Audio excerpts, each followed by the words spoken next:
The election day in Tanzania descended into an unprecedented wave of chaos and unrest as hundreds of citizens poured into the streets, openly protesting the exclusion of President Samia Suluhu Hassan's two primary political challengers from the presidential race, a move that many viewed as a direct assault on the democratic process. The unrest erupted in Tanzania's largest city, Dar es Salaam, as well as in multiple other urban centers on polling day, with demonstrators expressing outrage over what they considered an unfair and rigged political system. Reports indicate that security forces responded with gunfire and tear gas in an attempt to disperse the crowds, and although official numbers remain unconfirmed, at least 17 people are believed to have lost their lives in the initial clashes.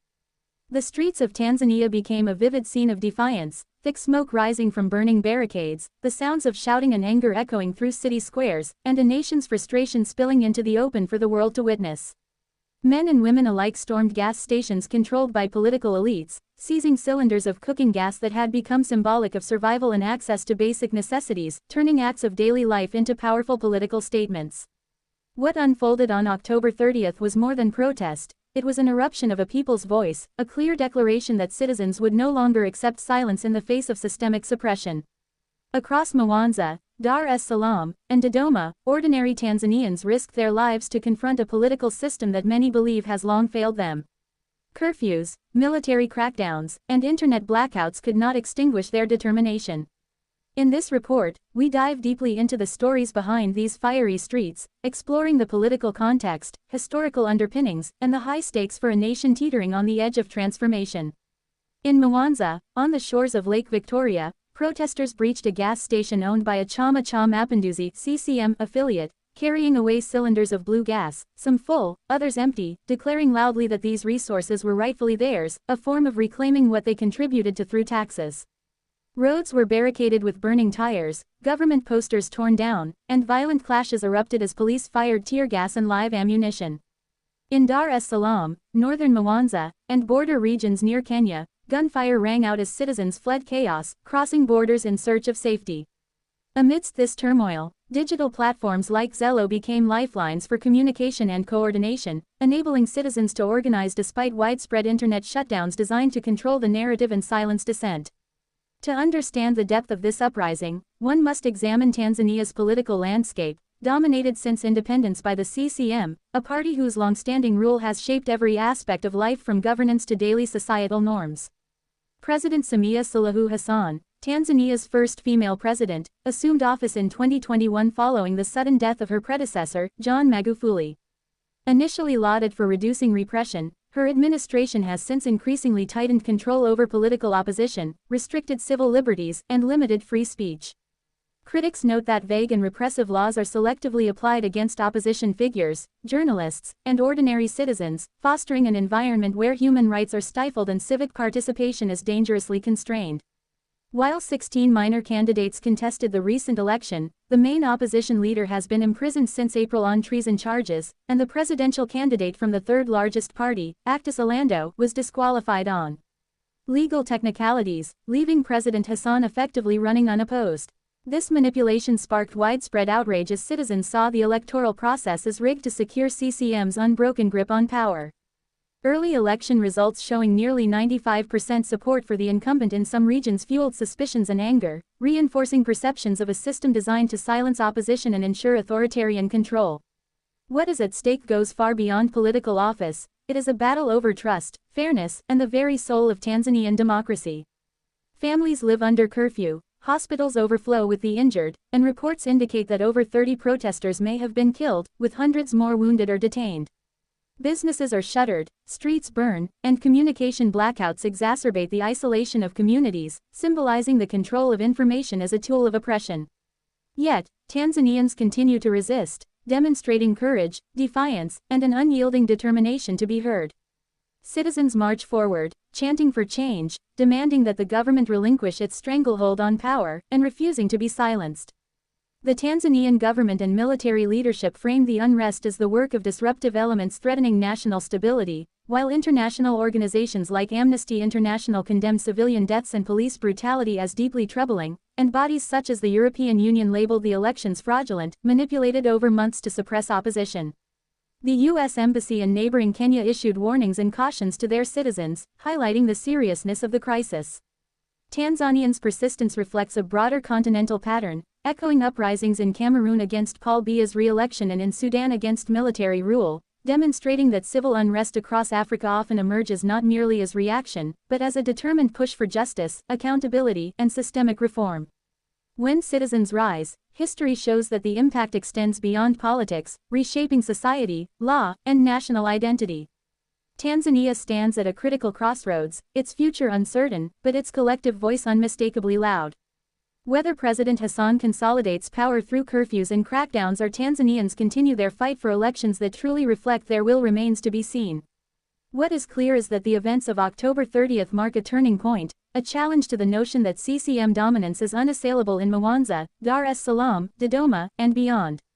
Tanzanians have demonstrated resilience, courage, and an unwavering refusal to be silenced, asserting that their struggle is about more than elections, it is about dignity, representation, and the right to determine their own future. You have been watching The African Discovery, bringing you Africa's untold stories and exploring the forces shaping the continent today. Subscribe for more in-depth insights, and to see coverage of the Gen Z uprising in Cameroon against Paul Biya's re-election, click the thumbnail on your screen.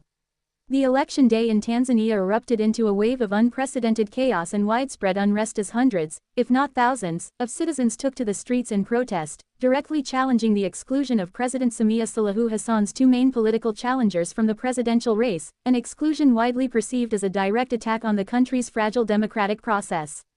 What was meant to be a standard polling day instead turned into a full-scale confrontation across Tanzania's major cities, including Dar es Salaam, Mwanza, Dodoma, and other urban centers, where citizens expressed their outrage at what they described as an unfair, rigged, and manipulated political system designed to entrench the ruling party's power. Eyewitness accounts and local reports indicate that security forces responded with both tear gas and live gunfire in attempts to disperse the crowds, and although official figures remain unconfirmed, at least 17 people are believed to have been killed during the initial clashes, with many more injured or detained.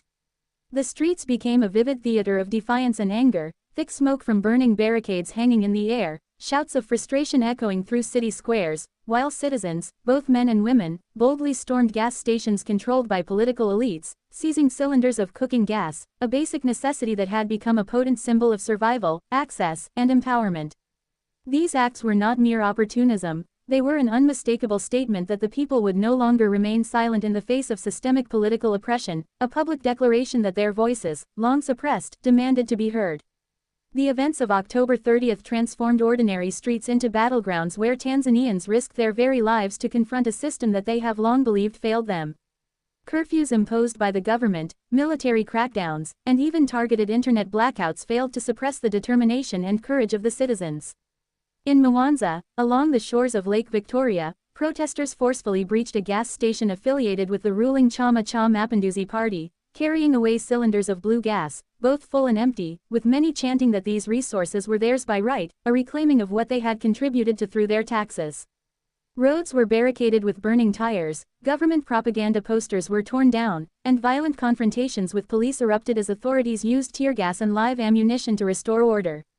In Dar es Salaam, northern Mwanza, and border regions adjacent to Kenya, gunfire could be heard as citizens fled the chaos, in some cases crossing into neighboring countries to seek safety, while digital platforms like Zello became essential tools for communication and coordination, allowing protesters to organize despite the government's attempt to cut off internet access and control the flow of information. To fully comprehend the depth and intensity of this uprising, it is necessary to examine Tanzania's political landscape, long dominated by the Chama cha Mapinduzi, the party that has ruled since independence and shaped every aspect of governance, policy, and societal norms in the country. President Samia Suluhu Hassan, the nation's first female president, assumed office in 2021 following the sudden death of John Magufuli and was initially praised for loosening some of the previously harsh restrictions, yet her administration has since increasingly tightened control over political opposition, limited civil liberties, and imposed restrictions on free speech.